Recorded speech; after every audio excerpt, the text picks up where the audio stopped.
কাঁদে না বৃষ্টি, কাঁদে না, একদম এরকম ভাববে না। আমরা পিসিমণিকে ভালো করে তুলবই, কেমন? পৌরাণী, পৌরাণী, তোমরা তো বলেছিলে মামকে ভালো করে দেবে, ডক্টরটা বেরিয়ে গেল, তাহলে কি হবে বাবার? এই বৃষ্টি, দেখো আমার দিকে, কি হবে? কিচ্ছু হবে না। এই শহরে তো অনেক বড় বড় ডক্টর আছে, তারা সবাই মিলে তোমার মামের ট্রিটমেন্ট করবে, কেমন? কিচ্ছু হবে না মাম, কিচ্ছু হবে না। শোনো, না হলে ওনাকে না হলে চলবে না। মায়ের কাছে শুনেছি একমাত্র উনি পিসিমণির অপারেশন করতে পারেন। পৌরাণী, পৌরাণী, সিকিউরিটি গার্ড তো বললেন যে উনি বেরিয়ে গেছেন, কি করবে এখন? তোমরা দাঁড়াও একটু, আমি দেখছি। দাদা, দাদা, দাদা একটু শুনুন না, একবার একটু শুনে যান, খুব দরকার আমাদের, একটু শুনে যান না। হ্যাঁ বলুন। দাদা, ডাক্তারবাবুর ফ্লাইটটা কখন একটু বলতে পারবেন? সেটা তো জানি না ম্যাডাম, আপনারা আসার একটু আগে তো ওনারা বেরিয়ে গেলেন। মানে আমরা যদি এক্ষুনি যাই তাহলে রাস্তায় ওনাকে পেয়ে যাব? পেতে পারেন যদি তাড়াতাড়ি যান। দাদা একটু একটু ওনার গাড়ির নাম্বারটা বলবেন, আমাদের খুব দরকার। আচ্ছা দিন।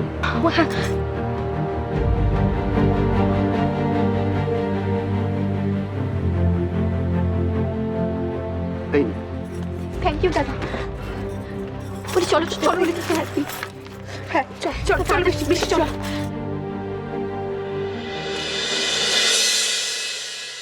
তোমার গয়না হারানোর শাস্তি তুমি এইরকম ভাবে দেবে ঠাকুর, আমি তো ভাবতে পারছি না। যা কিছু ভুল হয়েছে, অপরাধ হয়েছে, সে তো আমার হয়েছে। আমার দায়িত্বহীনতার জন্য তোমার গায়ের গয়না চুরি হয়ে গিয়েছিল ঠাকুর। সেই অপরাধ তো আমার অপরাধ। তার জন্য মেয়েটাকে কেন শাস্তি দিচ্ছ? ও কি করেছে? আমি জানতাম অপরাধ স্বীকার করে নিলে তুমি ক্ষমা করে দাও। তুমি তো রক্ত মাংসের মানুষ নও, তুমি তো ভগবান। তাহলে তোমার এত অভিমান কেন? এবারের মানুষগুলোর মাথার উপর তুমি আছো, তোমার সেবার কোনোদিন কোনো ত্রুটি করেনি। তাহলে আজ কেন এই দিনটা দেখাচ্ছ ঠাকুর? বলো কেন এই দিনটা দেখাচ্ছ? শ্রীপার্ণদী বড্ড ভালো মানুষ, সবাইকে আঁকড়ে ধরে সবাইকে আপন করে নিয়ে ভালোবাসে। আজ তাকে এত কষ্ট দিও না ঠাকুর, ওইটুকু একটা বাচ্চা, ও কি মাকে ছাড়া কিছু বোঝে বলো ঠাকুর? আমি কোনোদিন নিজের জন্য তোমার কাছে কিচ্ছু চাইনি, আজ হাত জোর করে বলছি, সেপাটা দেখে তুমি ভালো করে দাও ঠাকুর, ভালো করে দাও, ভালো করে দাও। তুমি যদি সত্যি হও ঠাকুর, তাহলে আমাকে তুলে নিয়ে আমার জীবনের বিনিময়ে আমার মেয়েটাকে ভালো করে দাও। আমি তো যাবার জন্য এক পা বাড়িয়েই আছি। তুমি আমাকে তুলে নিয়ে শিপনাকে মুক্তি দাও ঈশ্বর।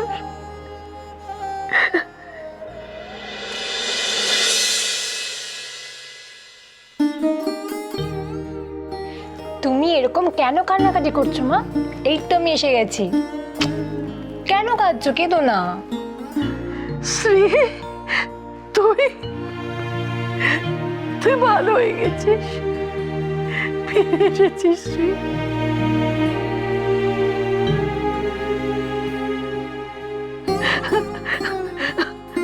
ও ঠাকুরজি, ঠাকুরজি দেখো, দেখো আমার শ্রী এসে গেছে। আমার শ্রীকে তুমি ফিরিয়ে দিয়েছো ঠাকুর। রাঙামা, রাঙামা, রাঙামা, আমি বৌমণি। বৌমণি, হ্যাঁ রাঙামা। আমার আমার এক মুহূর্তের জন্য যেন মনে হলো শ্রী এসেছে। কি হবে বৌমণি, কি হবে ঠাকুরজি? আমার স্ত্রীর কি হবে? ও ভালো হবে তো? রাঙামা প্লিজ, প্লিজ আপনি একটু ধৈর্য রাখুন, বাড়ির সবাই ওখানে আছে। রাঙামা সব ঠিক হয়ে যাবে, প্লিজ। অভ্র ফোন করছে, আমি দেখছি কোনো খবর আছে কিনা। ঠাকুর, তাই যেন হয়, আমার স্ত্রী যেন ভালো হয়ে আমার কাছে ফিরে আসে। ঠাকুর,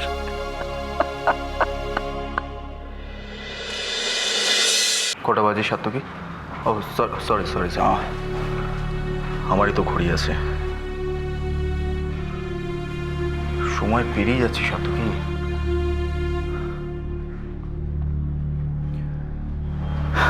তুমি এভাবে ভেঙে পড়লে কি করে হবে বিশু?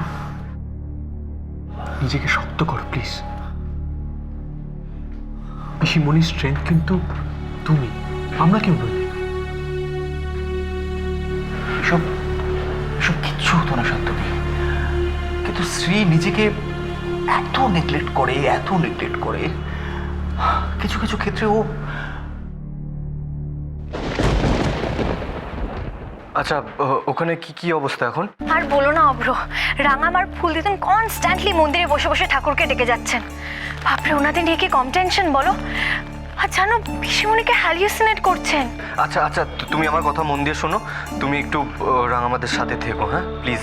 আমাকে কে দেখে তার নেই ঠিক না, মানে সব দিক দিয়ে এমন টেনশন আমি পড়েছি না অভ্র, কি বলবো।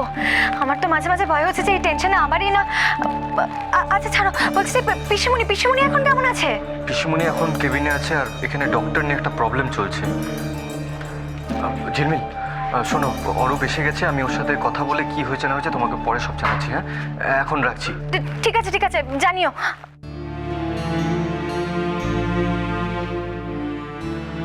ছোট মা, আপনি কখন? এই খানিকক্ষণ দাদাও এসেছেন। হ্যাঁ, জেঠুমণি আমাকে বললেন। তোমাদের কি প্ল্যান আরো? মানে ডক্টর লাহিড়ী তো বলে দিয়েছেন উনি আসবেন না।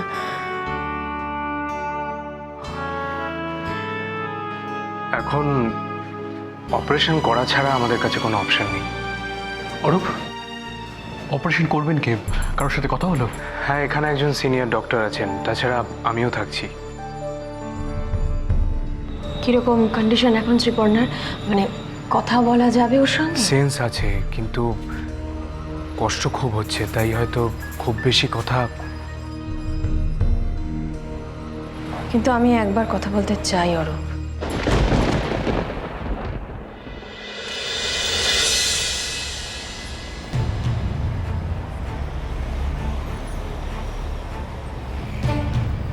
কতক্ষণ লাগবে? কখন পৌঁছাবো আমরা মামুনের কাছে? আজকে রাস্তায় ট্রাফিকটা এত বেশি না, যদি কোনোভাবে উনি এয়ারপোর্টে চেক ইন করেছেন তাহলে কিন্তু বৌরানি। আমি মামের কাছে যাব। মামের খুব কষ্ট হচ্ছে, তাই না? যাবো তো সোনা, নিশ্চয়ই যাবো, কিন্তু বৃষ্টি, তার আগে যে আমাদের ডাক্তার আঙ্কেলের সাথে মিট করতে হবে, ওনাকে নিয়ে তো যাবো। ডাক্তার আঙ্কেল তো মামের ট্রিটমেন্ট করবে, তাই তো? তুই চিন্তা কর না বাবা, সব ঠিক হয়ে যাবে, সব ঠিক হয়ে যাবে। দাদা, একটু তাড়াতাড়ি চলুন, একটু গাড়িগুলোকে সাইড করে একটু চলুন না, তাড়াতাড়ি, খুব খুব দরকার আছে, একটু তাড়াতাড়ি চলুন। কিছুতেই ওনাকে ফোনে পাচ্ছি না। তার মানে আমি যে ভয়টা পেয়েছিলাম সেটাই হয়েছে, উনি নিশ্চয়ই এয়ারপোর্টে চেক ইন করে ফেলেছেন। বলুন কি হবে এখন? বলি, আমি আগে একবার এয়ারপোর্টে গেছিলাম, সেরকম যদি হয় তাহলে আগের বারের মতো ছুটেই চলে যাব আমি। শুধু শুধু যেন উনি প্লেনে না ওঠেন, ব্যাস। আর যদি প্লেনে উঠে যায়? না বৃষ্টি, ও কথা মুখেও এলো না। আজ আমাদের ইচ্ছা শক্তির জয় হতেই হবে। শুধু একবার ওনার সঙ্গে দেখা হোক, তারপর যে করেই হোক ওনার হাতে পায়ে ধরে ওনাকে আমরা হসপিটালে নিয়ে যাবই। পৌরাণী, আমরা কিন্তু এয়ারপোর্টের কাছাকাছি এসে গেছি। হ্যাঁ ওলি, তুমি রাস্তা থেকে খেয়াল রাখো, ওই গাড়ি নাম্বারটা দেখলেই আমাদের গাড়ি থামাতে হবে। আজ ঠাকুর যদি চান তাহলে ওনার সঙ্গে আমাদের দেখা হবেই।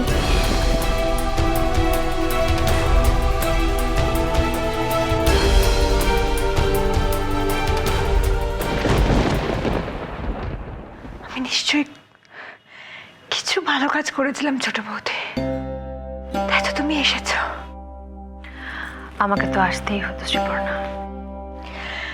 আমি ভাবিনি মরার আগে তোমার সাথে আমার দেখা হবে।